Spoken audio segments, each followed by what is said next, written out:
mă!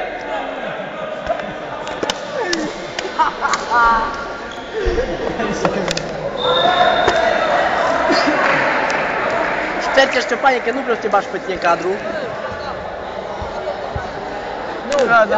Hai, portar, o braziliană, dar te uiți.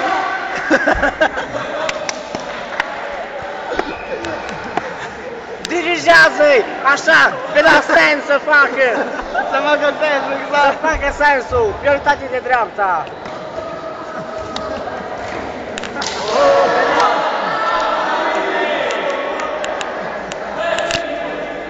Arată-i permisul.